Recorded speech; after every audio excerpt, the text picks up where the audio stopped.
Bonjour à tous, bienvenue sur le plateau de Politique Économie. Bonjour Pierre. Bonjour Olivier, bonjour à tout le monde. Alors Pierre, nous allons de nouveau nous lancer avec nos deux invités de la dernière fois, Jean-Richard Suzer et Bernard Monod, sur les suites de la précédente émission, c'est-à-dire à quelle sauce nous allons être mangés économiquement dans les mois qui viennent et comment le nouvel élu va-t-il pouvoir réagir face à ce qui se passe. Je crois qu'il faudrait commencer par, je citerai un de vos collègues, l'économiste Marc Toiti, qui dit, gare au trio infernal. Le trio infernal, c'est bien sûr l'inflation que vous aviez évoquée la dernière fois, mais aussi la remontée des taux, la dette et bien sûr l'or. Ori sacra fames, disaient les anciens. Et nous allons évoquer cette question de l'or aussi. Alors, Bernard Monod, qu'est-ce qui vous tente dans ce lot ? Oui, le trio infernal de Marc Toiti, il résume bien la situation. En fait, oui, c'est le triumvirat entre la dette, l'inflation et puis le niveau des taux de la dette. Je rajouterai aussi le chômage parce que c'est combiné avec l'inflation. Non, mais si vous voulez, la dette, qu'est-ce que c'est ? C'est une retenue, de dette publique. Hein, oui, bien sûr. Oui. C'est une retenue, je dirais, d'inflation. C'est un barrage d'impôts différés. Oui, bien sûr. Qui sont retenus donc via la Banque Centrale Européenne qui rachète l'ensemble des dettes pour éviter qu'il y ait une remontée brutale des taux, ce qui, si le marché était libre, ce serait déjà produit. D'avoir pendant 35 ans fait diminuer les taux nominaux courts, moyens, et effectivement je rejoins Jean-Richard Suzer, on ne peut pas administrer les taux longs, mais enfin malgré tout, avec le rachat, la quantité de rachat de dettes, on finit par, je dirais, faire diminuer les taux. Et donc, jusqu'à se retrouver à des taux, nous en parlions la dernière fois, dans la première partie de la mission, négatifs, ce qui est totalement anormal dans un régime capitaliste, hein, je le rappelle. Eh bien, à partir de là, si vous voulez, vous faussez, cet interventionnisme vient fausser la valeur des actifs et qui sont artificiellement gonflés par ce rachat, ce plan de monétisation de la dette qui soutient le cours des obligations et qui minimise les taux. Qui soutient le cours des obligations et probablement aussi celui des actions, puisque les liquidités qui circulent permettent d'acheter sur le marché financier. Indirectement. Et donc, la prospérité et l'insolence boursière qu'on a observées ces dernières années est probablement due aux mêmes causes, n'est-ce pas ? Absolument. Si je ne me trompe pas. Alors, le juge de paix de ce triumvirat, donc dette, inflation et taux d'emprunt des dettes, c'est ce que je dirais la valeur de la monnaie. Donc la valeur de la monnaie, je vous rappelle, j'en ai parlé la dernière fois, l'euro par exemple en 22 ans a perdu 85 à 88% de valeur par rapport à l'once d'or. Voilà. Et donc c'est là que je viens effectivement à ce qui est, de mon point de vue, le plus important d'une nation, c'est effectivement son stock d'or, ses réserves d'or nationales, qui au passage, d'un point de vue politique, n'appartient ni à la Banque de France qui détient, qui reçoit, qui consigne cette réserve-là, qui est déposée dans les coffres, dans les chambres fortes de la Banque de France, ni à l'État, ça appartient au peuple. Mais M. Sarkozy a vendu une partie du stock d'or. Alors, Sarkozy a œuvré à la signature de l'accord de vente des stocks d'or des pays occidentaux, dont bien entendu la France, et il y a effectivement 614 tonnes d'or qui ont été vendues en 2004, alors qu'il n'était que simple ministre de l'économie. Ouais. Mais comme il était déjà en lice pour 2007 et qu'il voulait faire plaisir à ses donneurs d'ordre que sont la Banque centrale des États-Unis, la Fed, etc., et puis très atlantiste, donc il avait sacrifié ça avec, bien entendu, plus ou moins la connivence avec Christian Noyer, qui était le gouverneur de la Banque de France de l'époque. Voilà. Mais Macron, pas plus tard qu'en juin dernier, dans le sommet africain, a proposé que les pays du G7 vendent une partie de leur stock d'or, là aussi, au bénéfice de l'Afrique. Au bénéfice du développement en Afrique. Voilà. Donc parce qu'il faut bien financer tout ça, et bien entendu, on tape dans les bijoux de famille de la nation France. Mais alors, lorsque Vladimir Poutine achète, enfin la Russie achète depuis 10 ans de l'or, continue de l'acheter aujourd'hui, et à un prix revalorisé, en quelque sorte. Est-ce que cela veut dire que demain, il veut adosser le rouble à l'or? On ne sait pas. On ne sait pas. Ce qu'il transparaît, c'est quelques rumeurs internationales entre la Russie, la Chine, l'Inde, qui œuvreraient pour préparer ce qu'ils appellent, eux, le Bancor que nous n'avons pas fait en 1945. Le Bancor qui était proposé par Keynes, qui est un panier à Bretton Woods. Qui est un panier de métaux précieux, de matières premières riches, et puis quelques devises, forcément, de ce système-là, donc peut-être le yuan, le rouble, les roupies indiennes, etc. Et puis aussi tous les pays, la galaxie des pays de l'ASEAN, du sud-est asiatique, etc. Donc on en revient à ce qu'on disait dans l'émission précédente, il va y avoir 2 blocs à terme, alors ça ne va pas se faire après-demain, mais par glissement progressivement, nous allons avoir 2 blocs qui vont s'opposer, le deuxième faisant concurrence au système du dollar, le système monétaire international, qui tout doucement va perdre de sa suprématie, de son hégémonie au niveau des pays occidentaux, mais aussi vis-à-vis des BRICS. Alors je reviens sur le rouble. C'est un véritable piège géopolitique dans lequel on se trouve. Je reviens sur le rouble après, mais Pierre, posez votre question. Parce que... La Russie et la Chine, vous l'expliquez, ont commencé à dédollariser leur économie. Et vous dites que cette opération va jouer sur l'inflation, que cela va faire encore augmenter l'inflation, cette dédollarisation. Et oui, parce que qu'est-ce qui fait tourner l'économie européenne, hein? C'est d'ailleurs, l'Union européenne a reconnu, je crois, la semaine dernière, ils ont accepté le fait de payer l'énergie, donc pétrole, gaz russe, en rouble.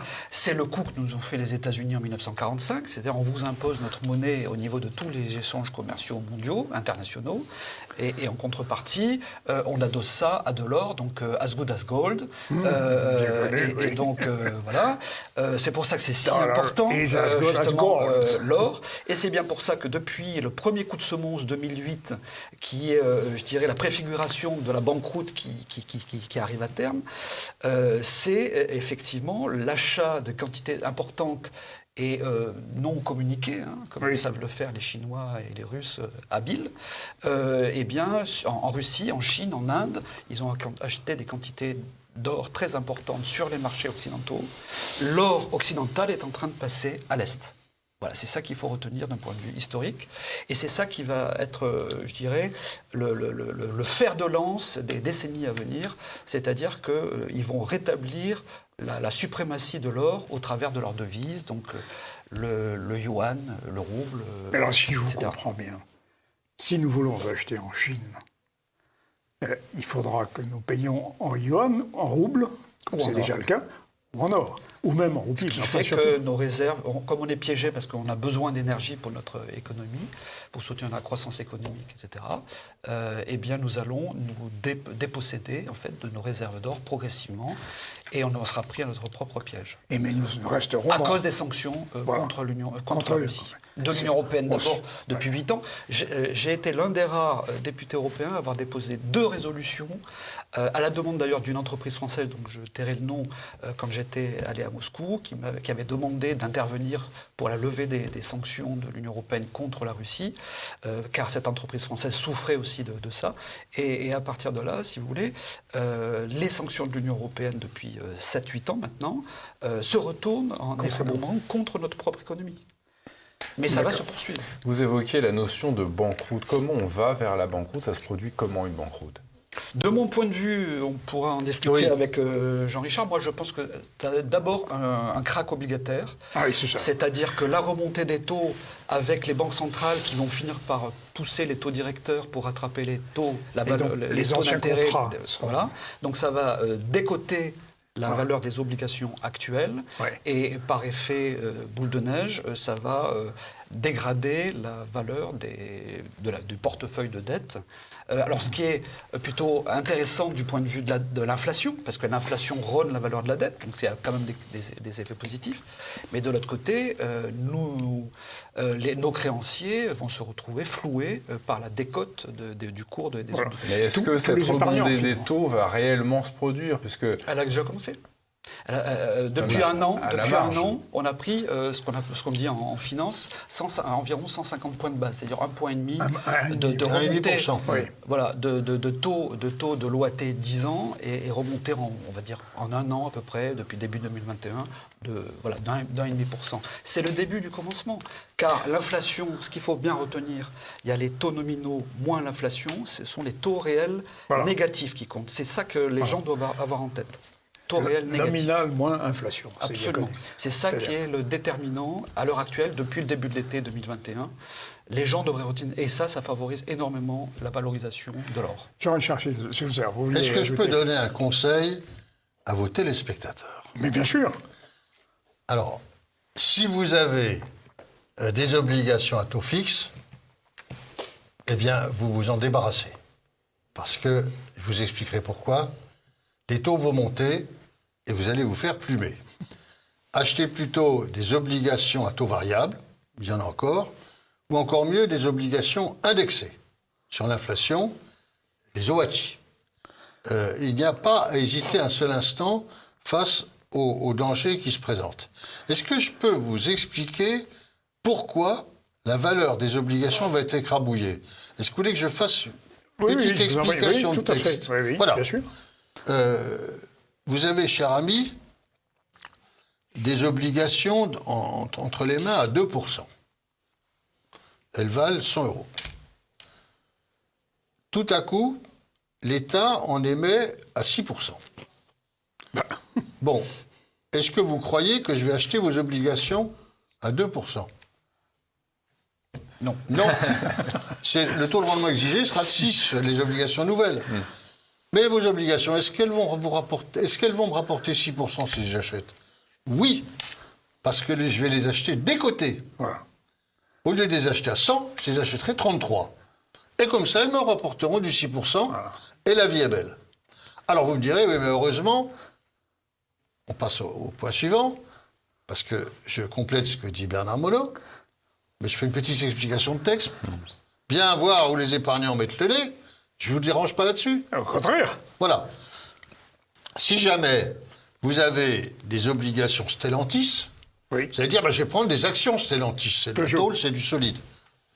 Si l'obligation Stellantis rapporte du 6, il faudra que mon action, si l'obligation rapporte 6, il faudra que l'action rapporte 8 ou 10.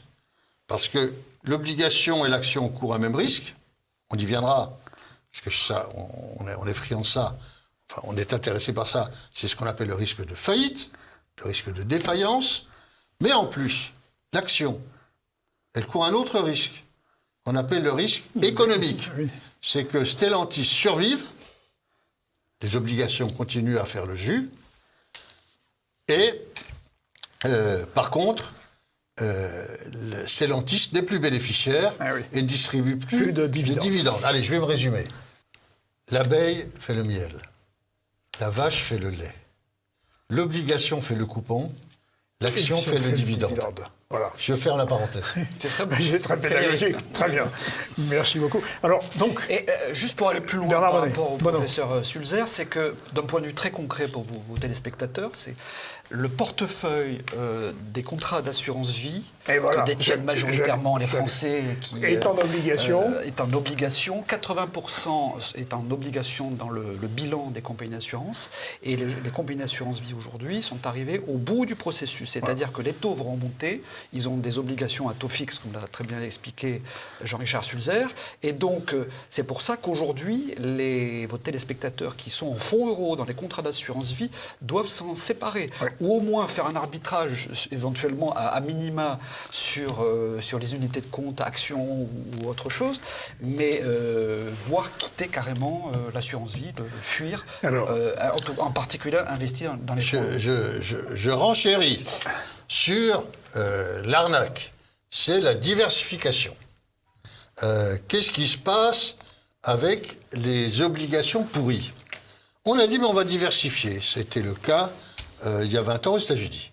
Alors, on va acheter des obligations pourries de Dupont, des obligations pourries de Durand, on va mélanger, et ils ne feront pas tous faillite en même temps. Et patatrac, ils ont tous fait faillite en même temps.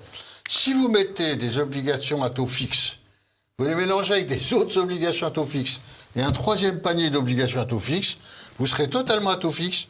Et si les taux montent, comme je viens de vous l'indiquer, eh bien, mes amis, vous allez déguster. Et je ne vous le souhaite pas. Ça va être sanglant. C'était aux États-Unis les fameuses junk bonds. Junk bonds, voilà. Voilà. Et avec des portefeuilles diversifiés. Oui, oui. On mélangeait de la camelote avec la camelote. Voilà. Bernard Monod, j'ai lu votre doctrine sur le cercle national des économistes. Voilà, je vous cite, le retour de l'inflation va amener une remontée des taux, puis un krach obligataire qui amènera à la banqueroute. Et c'est pour cela qu'ils se préparent tous au Great Reset, la grande réinitialisation. Absolument. Ça, c'est ma pensée profonde. C'est-à-dire qu'il faut toujours voir les choses en perspective. Notre rôle, en particulier quand on est politique, c'est d'anticiper les événements futurs pour les parer, dans l'intérêt de faire un bouclier pour votre patrie et vos compatriotes. C'est en tout cas ma vision de la politique. Et c'est ce qu'on le pratique avec Jean-Richard Suzer depuis 20 ans.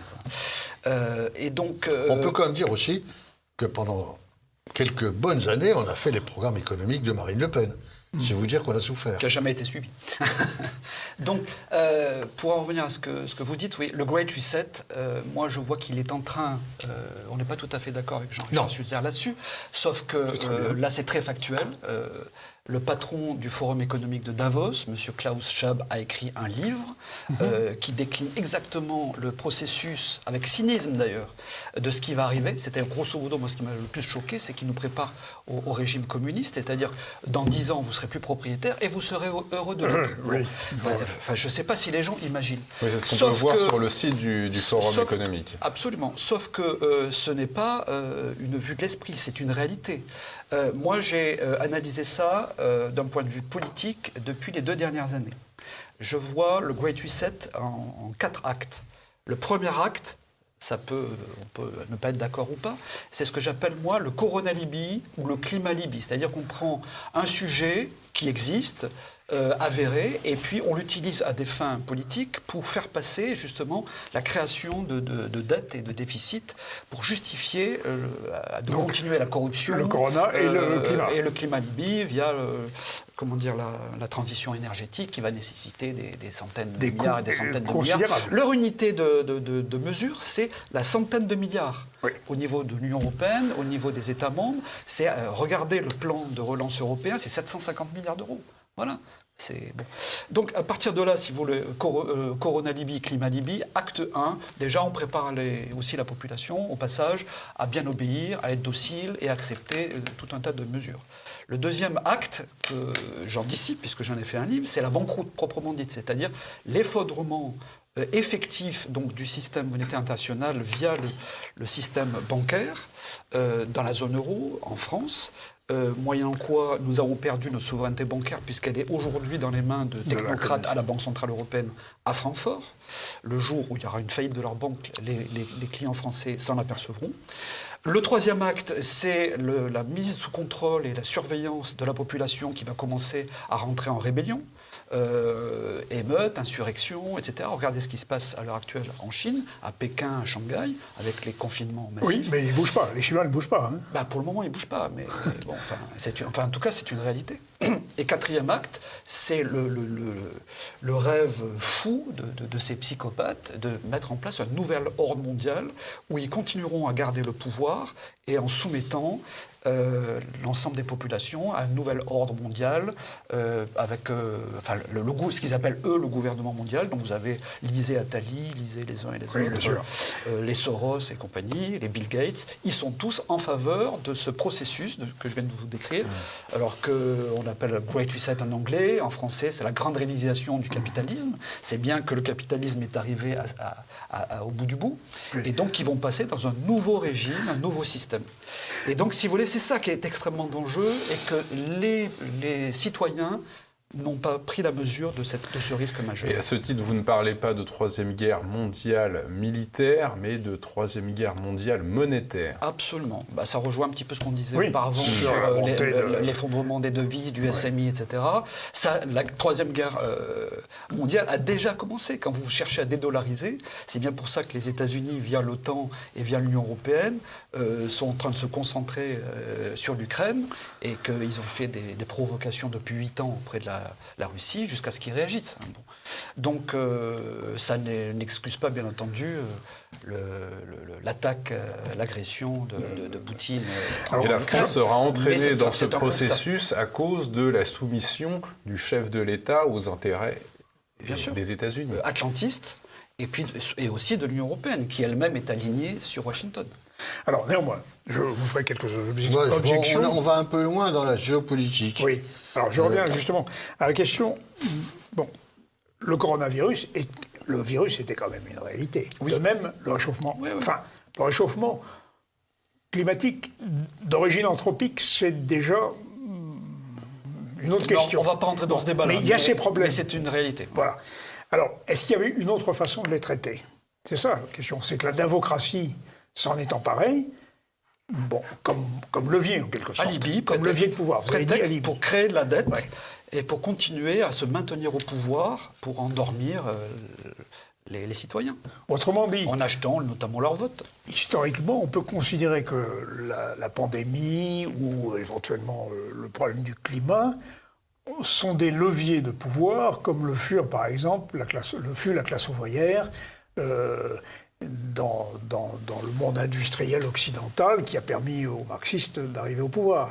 C'est un levier en quelque sorte, un levier de pouvoir. Oui. Et puis il faut un ennemi aussi. Alors, Donc il est tout trouvé. d'accord. La alors, guerre froide, c'est... Est-ce que vous c'est iriez établi, hein. jusqu'à dire, Bernard Monod, par exemple, que cette guerre entre la Russie et l'Ukraine est un prétexte pour effondrer le système économique?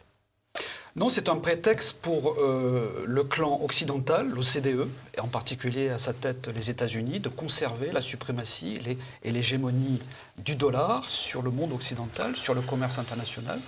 Et que, regardez ce qui s'est passé en Irak et en Libye, Saddam Hussein et Kadhafi, voire même, on pourrait aller jusqu'à M. de Marjorie, le président de Total, qui avait déclaré à l'époque « Nous pouvons valoriser le pétrole en dollars, mais les paiements peuvent se faire en une autre devise ».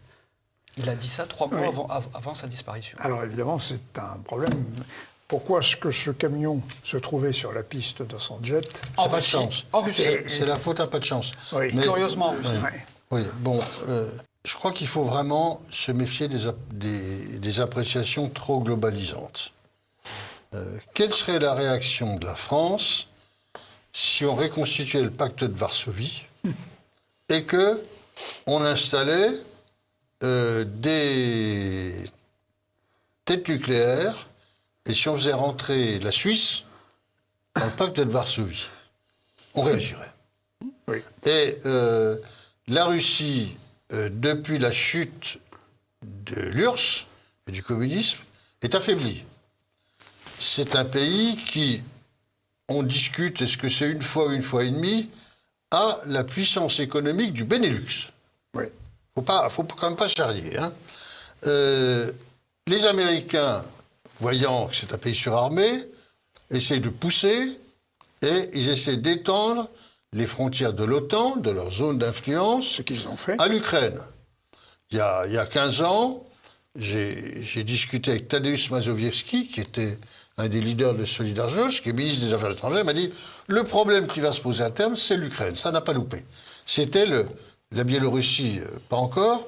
C'était le Gordien. Le Heartland. Voilà, alors, finalement, et d'ailleurs, ça risque de très mal dégénérer. Depuis ce matin, il y a des points sur la table qui commencent à taper. Ça risque d'être comme en 1941, Pearl Harbor. Roosevelt a voulu étouffer le Japon en lui coupant la route des matières premières. Oui. Mais il savait très bien qu'il déclenchait une machine infernale qui soit réduisait le Japon en pays satellite, soit débouchait sur la guerre. Et là, c'est un peu ce jeu pervers auquel nous avons joué vis-à-vis de la Russie de Poutine. On a dit, allez, on va encore vous manger l'Ukraine qui est votre grenier à blé. Et là, Poutine a réagi, et il ne faut peut-être pas s'en étonner. Maintenant, Au passage, voir un complot des porteurs d'or et de ceci et de cela, et des... non, j'ai lu Klaus Schwab, parce que c'est un peu comme le Capital de Marx. Beaucoup de gens en parlent et peu de gens l'ont lu. Et le Great Reset, pour lui, c'est une remise à niveau. Même chose pour Keynes. Oui. Et pour lui, c'est une... Pour Klaus Schwab, le Great Reset, c'est une remise à niveau des chances de chaque individu dans la société. Parce qu'il dit, ben, les gens n'ont pas le même degré de capital, ils n'ont pas le même degré d'éducation, tout est faussé. Et le Great Reset, c'est un petit peu sa nouvelle forme du New Deal. c'est un altruiste, on va dire. Hein, c'est Non, ça mais je suis un altruiste, peut-être, mais enfin... mais attends, est-ce que tu l'as lu, Mais oui, bien sûr que j'ai lu. Il veut faire notre bonheur. Il y a 18 Je me méfie mois... toujours de ceux qui veulent faire Ah non, mais notre bonheur. bien sûr, bien sûr. Et malgré nous. Ben oui, Il y a bien sûr. 18 mois, il a quand même fait une conférence de presse en présence de la directrice générale du FMI, ça veut dire ce que ça veut dire, et du futur roi d'Angleterre, le prince Charles. Bon. Et alors? Non, mais c'est voilà. Donc ils ont fait à trois cette conférence de presse pour expliquer le processus qui allait se mettre en place, et le processus est en train de se dérouler. Moi, c'est tout ce que je constate. Ouais. Alors, messieurs, vous avez évoqué la dimension géopolitique de l'Ukraine. Bon, maintenant, il y a aussi des conséquences économiques. Nous allons essayer de les explorer aussi et de voir comment le président nouvellement élu pourrait réagir, au moins sur le plan politique, si ce n'est sur le plan économique. Après la pause. Alors, chers téléspectateurs, il reste que la guerre en Ukraine va nous coûter très cher et que ces messieurs, Jean-Richard Schulzer et Bernard Monod, vont nous dessiner les quelques perspectives liées à cette guerre. D'abord, les matières premières. L'Ukraine est, vous le disiez tout à l'heure, l'Ukraine a un petit PIB, je crois que c'est 135 milliards d'euros, de dollars, mais c'est un grenier à blé. Et à tournesol. Et à tournesol, l'huile. Il y a déjà des pénuries d'huile dans les supermarchés, hein, ça commence. Ah bah parce qu'on a annoncé la pénurie, donc les gens se précipitent avec leur caddie. Oui. Il suffirait de dire qu'il n'y a plus de blé dur pour que tout le monde saute sur les nouilles. Hein. Oui, c'est vrai. C'est ce qu'on appelle la prophétie auto-réalisatrice. Voilà, absolument. Voilà. Bon, mais en dehors de ça, faut-il faire des stocks? Non, mais écoutez, la guerre en Ukraine risque de durer. Oui. Donc si jamais il n'y a plus d'huile de tournesol, on passera à autre chose. S'il n'y a plus de nouilles, enfin s'il n'y a plus de blé dur, ce sera embêtant. Mais je vous rappelle que pour le blé, c'est la France. Alors c'est peut-être... Oui. Bon, l'Ukraine est le grenier à blé de la Russie. Oui. Mais la France est le grenier à blé de l'Europe. Oui. Et on oublie de nous dire que, évidemment, on nous rabâche le fait que la guerre en Ukraine est un grand malheur. Mais pour nos agriculteurs, c'est aussi une belle aubaine. Voilà, bon, je voudrais pas être le monsieur Simplet, l'optimiste invétéré, mais dans le domaine des matières premières agricoles, la situation est loin d'être dramatique pour la France. Bon, alors, problème des engrais quand même. L'Ukraine est grosse productrice d'engrais. Et puis surtout, si nous perdons les flux exportateurs de la Russie est grosse productrice de matières premières. Oui. C'est surtout un champ pétrolifère et une mine extractive. Enfin. Est-ce que dans le malheur des Ukrainiens, cette crise peut au final renforcer l'indépendance agricole de la France? Oui, ça peut, oui, par effet secondaire. Oui. Oui, bien sûr. C'est le paradoxe que tous les ultralibéraux mondialistes, en fait, découvrent le patriotisme et le protectionnisme, et du coup, un facteur de croissance. Voilà, mais simplement, encore faut-il avoir des dirigeants honnêtes qui n'obéissent pas à des intérêts étrangers supérieurs. Voilà. Ça sera quoi là? C'est le problème aujourd'hui dans lequel se trouve la France. Quel va être l'avenir de l'Union européenne et de l'euro face à cette crise ukrainienne? Alors, pour l'Union européenne, si on parle agriculture, il y a deux grands gagnants. C'est la France et l'Allemagne. Oui. Parce que l'Allemagne aussi s'est forgée une industrie agricole, Oui, en absolument. particulier en exploitant les terres conquises à l'Est. Oui, et pardonnez-moi de m'interrompre, mais il y avait une chose, il y a 4 ans, l'Allemagne avait réussi à exporter plus de blé que la France. Oui. C'est quand même incroyable. Quand on pense notamment aux années 30 et une Allemagne qui n'arrivait pas tout à fait à nourrir sa population et qui avait des visées sur l'Ukraine, d'ailleurs, dans Oui. cette fin. Et la C'est Pologne. quand même- et la Pologne, bien sûr. Mais c'est quand même tout à fait extraordinaire de voir ces choses-là, parce qu'ils ont évidemment rendu leur agriculture extrêmement productive. Oui.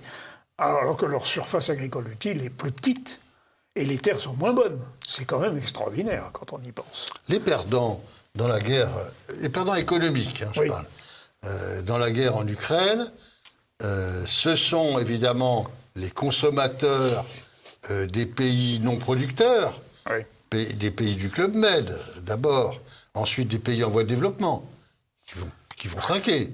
Il n'y aura pas de blé. Je L'Égypte. pense à l'Égypte en Voilà, par particulier. exemple, 80%. Et puis d'autre part, il y aura un perdant, mais ça c'est dû à leur politique énergétique, c'est l'Allemagne. Oui. Parce qu'eux ont besoin gaz et de pétrole. surtout du gaz. Le pétrole, on peut l'importer, ils ont de quoi le raffiner.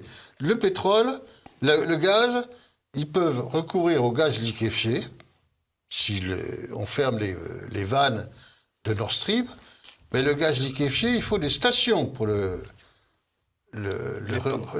détendre. Oui. Or, c'est la France qui a investi là-dedans. Oui. Avec l'Algérie, d'ailleurs. Avec la plus grosse usine de liquéfaction du monde, qui est à Skikda. Je crois que c'est l'ex-Orléansville ou l'ex-Philippeville. C'est ville, je crois. Oui. Oui, voilà. Mais, incontestablement, nous, avec notre gaz liquéfié et nos contrats à long terme, on est relativement tranquille. Maintenant, les Allemands, eux, pour l'hiver prochain, Oui. sont relativement mal. Ils n'ont pas de station de décompression, de méthanisation. Mais est-ce qu'on pourrait imaginer une fin de l'Union européenne via des pays comme l'Espagne, l'Italie ou même la France, au regard des sanctions économiques qui ont été prises contre la Russie? Non. Non, je pense que ce sera plutôt institutionnel, politique et macroéconomique. C'est-à-dire que si on se place dans la logique qu'on expose depuis tout à l'heure, de la banqueroute, c'est-à-dire l'effondrement, un krach obligataire qui amène l'effondrement du SMI, etc. C'est toute la donne depuis 75 ans qui change. Et moi, je pense, de mon point de vue, pour avoir été là-bas à Bruxelles, que l'Union européenne ne pourra pas survivre à un choc comme ça. C'est une construction institutionnelle, artificielle, politique.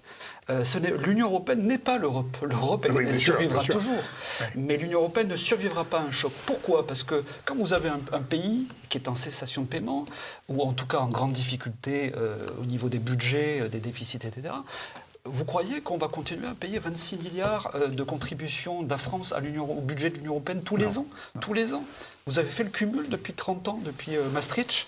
Combien on a payé à l'Union, même s'il y a un retour et en solde on est toujours positif, enfin plutôt négatif. Mais voilà, donc ça a un coût. L'Union européenne a un coût pour la France, pour l'Allemagne, pour tous les autres pays.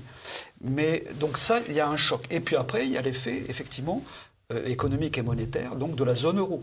Est-ce que la zone euro survivra à une disparité de taux? Il faut savoir que dans la zone euro, il y a 4 taux. Il y a le taux d'inflation, le taux de chômage, le taux de croissance économique et le taux... comment dire L'imposition, peut-être. Oui, enfin, les taux nominaux de chaque pays, d'emprunt, le taux d'emprunt Le taux sur les marchés. obligataire. Oui. Taux obligatoire, Donc, dans d'accord. 19 pays de la zone euro, entre la Grèce et l'Allemagne, ce n'est pas les mêmes taux, il y a 4 taux différents. Bon. Donc, il va y avoir ce que j'appelle moi une eurodivergence de l'ensemble des pays. Alors, on résume le bloc du Nord, bloc du Sud, etc. La France est en train de glisser tout doucement vers le Sud. les pays du Sud, qui sont surendettés. Hein. Et donc, voilà, la zone euro ne peut pas se maintenir si ce n'est de faire un saccage social, ce qu'ils tentent de faire d'ailleurs avec les atteintes au système de protection sociale, la réforme de retraite, de l'assurance chômage, de la sécurité sociale, ça. Donc ils essayent de piquer sur le budget social pour renflouer les budgets financiers, mais ça a ses limites, si vous voulez. Donc il y a un éclatement de la zone euro à terme ce qui va survenir. Est-ce que ça viendra des pays du Nord, plus pragmatiques que nous, comme la Hollande, l'Allemagne ? L'Allemagne qui fait pression quand même sur la Banque Centrale Européenne. Oui. Je vous signale Il y que avait eu l'année la dernière, démission de- Weidmann a démissionné démissionné. parce qu'il sait très bien Qui est les Weidmann conséquences. pour nos téléspectateurs? Oui, pardon, Président c'est de la Deutsche Bank. Le président Merci. de la effectivement, qui ne voulait pas cautionner la politique accommodante de la Banque Centrale Européenne, c'est-à-dire racheter à tout va toutes les dettes de tous les pays de la zone euro. Ça a ses limites. Voilà. Le bilan de la Banque Centrale Européenne a doublé en 4 ans. Quand j'ai écrit ce livre, on était à 4700 milliards. On est maintenant à peu près à 8600, 8700 milliards d'achat de dettes. Et jusqu'où ça va aller ? Ça ne peut pas durer. C'est en train de devenir une bad bank, la Banque Centrale La Européenne. Banque Centrale, le backband. Oui. Backband. Mais le concept de banqueroute nécessite d'être redéfini. À un moment donné, il y aura cessation de paiement. Alors, si la France est en cessation de paiement, cela peut prendre 2 formes. Sauf si nous répudions la dette extérieure. Oui. Mais là, on se prive de tout Avec financement. Macron, ça Bah, se c'est-à-dire passera. qu'on ne peut plus Là, réemprunter. voilà, C'est fini. le premier symptôme, ce sera une limitation des importations. Parce qu'on nous demandera de payer en devises, Oui. surtout s'il y a une défiance vis-à-vis de l'euro. Et ces devises, on ne pourra plus tellement les acheter parce que le trésor public va manquer de fonds. Ça, c'est un premier symptôme, parce qu'on voit comment ça s'est passé dans d'autres pays. Le deuxième symptôme, ce sont les retards de paiement des fonctionnaires. Avant, et j'ai un témoin ici, qui est à ma droite, si tant est qu'on peut être à ma droite, les fonctionnaires étaient payés le 21. Oui. en Maintenant, le 27-28, on dit merci. effet. Oui. Un jour, on nous dira, il y a des retards informatiques, vous serez payé le 6 ou le 7. Oui. Ça veut dire que le Trésor n'a plus un radis. Ou une cyberattaque. Ça, c'est très à la Oui, mode. ah oui, il y a une c'est très à la cyberattaque, mode. on bloque, et puis à un moment donné, les fonctionnaires ne sont plus payés du tout. Et la banqueroute survient quand on arrive au 28 du mois suivant. Ah oui, ça. Et alors là, c'est comme les pays d'Amérique latine. Alors là, c'est la banqueroute, c'est la faillite. Alors je reviens quand même à l'Allemagne. L'Allemagne semble vouloir accepter de payer son gaz, puisque c'est la question, en roubles, n'est-ce pas? Or, comment peut-elle se procurer des roubles? De façon, vous me direz si je me trompe, soit elle les achète sur le marché international, mais je ne suis pas sûr qu'il y ait beaucoup de roubles sur le marché international. Soit la Russie continue de lui acheter ses Mercedes, que sais-je encore, et ses usines. Et elle est payée en roubles, et donc elle stocke ses roubles comme devise. Est-ce que c'est un scénario qui vous paraît possible? D'après les informations que j'ai pu obtenir, en fait, quand ils ont fermé le système SWIFT, vous savez, Oui, le système oui, de paiement oui, oui. occidental, ils ont quand même épargné quelques 5 Comme ou 6 par banques. hasard. Comme par hasard. Parce qu'il ne faut pas déconner quand même. Business C'est as ça, usual. exactement. Business as usual. Et donc, si vous voulez, sous la pression de l'Allemagne d'ailleurs, annoncée par je l'appelle Biden, Biden, oui. donc, qui, entre le communiqué qui avait été fait le matin et à la fin de la journée, il y avait une certaine disparité. Voilà. Oui. Donc l'Allemagne a fait pression pour dire, mais attendez, nous on a besoin de l'énergie russe, et donc et on va se soumettre aux conditions de Poutine, c'est-à-dire payer en roubles, etc. Mais officiellement, on garde la tête haute, bien entendu, les sanctions, mais dans la réalité, en coulisses, ils payent, ils payent via des 3, 4, 5, 6 banques russes, en Russie, qui fabriquent, elles, maintenant, comme l'a fait le dollar depuis 75 ans, du rouble. Oui. Et donc, et ils s'empressent derrière de racheter justement de l'or physique, oui. pour continuer à accroître leurs réserves. Sur le marché de Londres, je crois. Partout en Occident. Partout. En Occident. Partout, Et puis pas et seulement en à Suisse, Londres. vous savez que la Suisse produit 70% de l'or fondu et qu'ils exportent partout dans tous les pays du monde. Donc c'est ça qu'il faut bien avoir en tête, c'est-à-dire qu'il y a derrière le décor, en coulisses, il y a d'autres choses qui se passent. Et que vous avez parlé de l'Allemagne, mais c'est aussi l'Union européenne qui, la semaine dernière, a accepté de payer en roubles l'énergie. Elle ne s'en est pas vantée. Hein. Je voudrais quand même tempérer ce que dit Bernard Monod quant à l'importance de l'or. Parce que je le voyais toujours bondir comme un cabri, de l'or, de l'or, de l'or. Et j'ai regardé combien notre stock d'or public, Oui. Banque de France, couvrait en termes d'importation. Pas grand Même chose. pas 3 mois. Ah oui, c'est ça. Voilà. Je crois que l'or, c'est un thermomètre. Quand, c'est là que je suis quand plus le d'accord malade avec ne le va professeur pas, Finel. le mercure monte dans la race humaine. Oui. Et chez l'Homo economicus, C'est l'or. c'est l'or qui monte. Oui. Voilà. Mais je crois pas que ça. C'est là ce qu'on sera- diverge. Moi, je suis Oui, un oui, homme de c'est marché clair, financier c'est clair, et c'est clair. un professeur d'université.